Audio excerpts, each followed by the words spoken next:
of Health bracing themselves for the Zika virus. I'll tell you about their efforts coming up in the Bahamas tonight. Coming up in the Bahamas tonight with NHI Bahamas already underway, the Princess Margaret Hospital received some new equipment. We'll bring you all the details, so stay tuned. And a clean sweep of an inner city community. The Bahamas Tonight National Report starts now. Now in HD.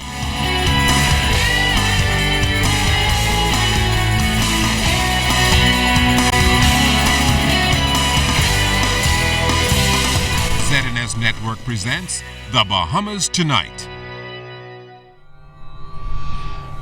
This portion of the news brought to you by BTC Every Day.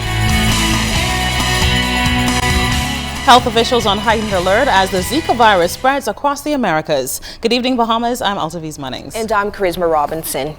With the Zika threat going from mild to alarming proportions in the Americas, World Health Organization officials have set up an emergency team after what they call an explosive spread of the virus. And with this in mind, Bahamian health authorities are keeping a close eye on this global medical concern.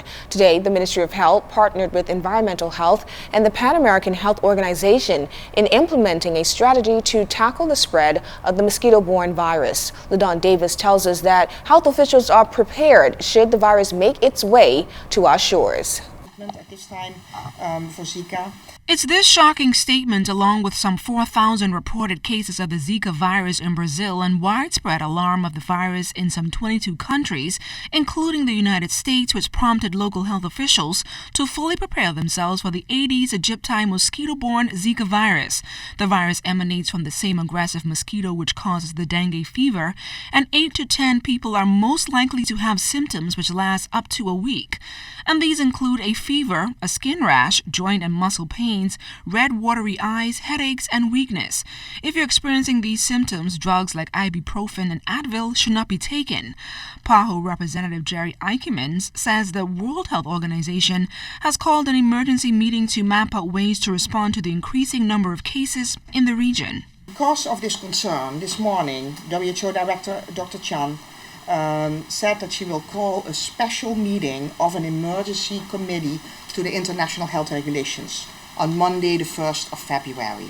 And this committee will then give recommendations to WHO and to the world on how to react. This is an expert committee, and this advice will be vital to generate this crucial technical advice and also the financial resources that are going to be needed in the countries to halt the spread of Zika. There's also an urgent need for the development of tests and vaccines. Now, if you are a pregnant woman, Dr. Percival McNeil gave these preventative measures you should consider to avoid becoming infected. Our advice to pregnant women is to be aware of the areas where Zika virus has been identified if you're traveling to that area, and take the necessary precautions.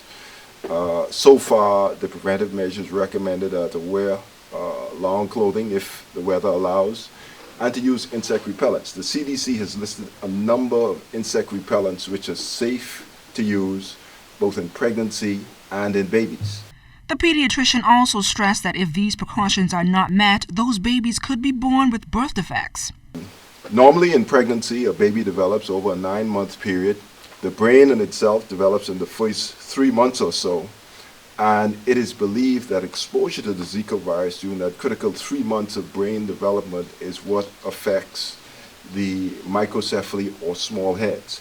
Assistant Director of the Department of Environmental Health Services, Andrew Thompson, says fogging exercises will continue throughout this country starting Monday. He says tips to decrease the breeding grounds for the Aedes aegypti mosquito are quite similar to that of the dengue fever, and is once again appealing to Bahamians to do their part. The breeding places, the drums, the bucket, the tires, the flower vase, the management of certain containers, because some persons would collect water for horticultural purposes or for domestic purposes. Take, for instance, they like to boil the peas. Well, in that instance, we'd like for them to manage those containers. And by just taking the same window screen wire, putting it over the drum and tying it, you can collect the water, but you don't breed mosquitoes in that way. While there are no identified cases of the virus in the Bahamas, there are visitors who travel to and from those countries, which officials say can pose a threat to our borders. Now the Department of Public Health will be distributing these alert cards to persons traveling to and from countries affected by the Zika virus. LaDawn Davis, ZNS Network News. Now, health officials also have a hotline for people seeking information on the Zika virus. You can call 502-4790 or 502-4776. Well, still on health news, Prime Minister the Right Honorable Perry Christie firm in his government's position to move forward with the National Insurance Plan. While in Parliament last evening, the Prime Minister again responded to those who are critical of the comprehensive health care plan. Clint Watson tells us more. Statistically, Mr. Speaker, there are too many people who are uninsured. That's the point of the government. Prime Minister the Right Honorable Perry Christie hitting back at critics, he says, in the media who have begun a debate on whether the government's statement that some 200,000 Bahamians are without insurance is accurate. Mr. Christie says for too long the focus has been moved from putting in place a plan to save Bahamians life rather than debating semantics. The statistic that is vital to me, Mr. Speaker, is whether we are worse in the Caribbean when it comes down to diabetes. What is our position when it comes to non-communicable diseases? Those are the statistics. That's what I want the doctors in here to debate, the doctors in the country to debate. What is our approach to that? Is it true that there are 700 unnecessary deaths, Mr. Speaker? Do you know when a prime minister says that out of his mouth, that 700 Bahamians died unnecessarily? The severe implication of that to the system that we operate in? What do they expect governments to do? Mr. Christie says his government remains relentless in doing what is right. He repeated that there are scores of Bahamians considered disadvantaged that need the intervention of national health insurance, and no threat of losing an election will deter them from addressing this critical need. And it has nothing to do whether you could cause us to lose a general election. To those of us who are spiritual, it has to be God.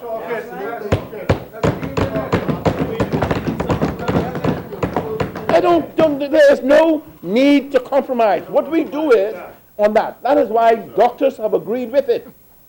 That's why they've agreed with it. So it's the process.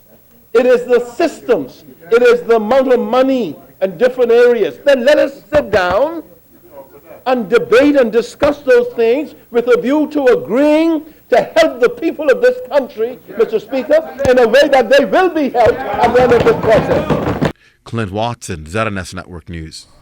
Despite critics, thousands are registering for national health insurance. Today, our Janae Noel Ferguson talked to the health minister about the cost of NHI and the benefits. From the onset, there has been strong opposition and skepticism of NHI from the medical community and private insurers. One of the biggest bones of contention has been the cost of NHI and what additional taxes it would mean for Bahamians. I'm not absolutely sure what we'll choose, but if you look at other countries, people they may have, what forms of taxes are there? You get a payroll tax, or you might tax some of what's called the sin taxes. You might tax gaming and use revenue from that for NHI. Other means of indirect taxation that can be applied, the proceeds applied to fund health insurance. Breast cancer and renal failure are two of the most common illnesses impacting Bahamians and conditions that some private health insurers do not cover. Health Minister Dr. Perry Gomez said, regardless of cost, NHI, now in its second week of registration, will cover any illness. If you have private health insurance and you get breast cancer and the insurance company finds out you have the gene for breast cancer, they don't pay for it. Under NHI, that will not happen. NHI will cover all illnesses that Bahamians are subjected to.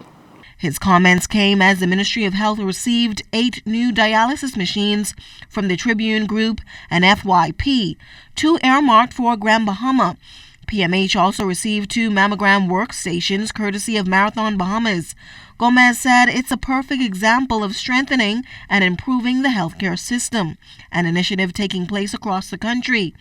NHI is expected to be rolled out in 5 phases, and while other countries have taken more than 5 years to fully implement the plan, Gomez says for the Bahamas, he doesn't anticipate it taking that long. In about 3 years, perhaps. 3 years. That soon.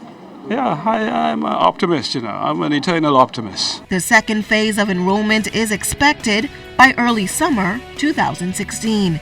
Janae Noel Ferguson, ZNS Network News.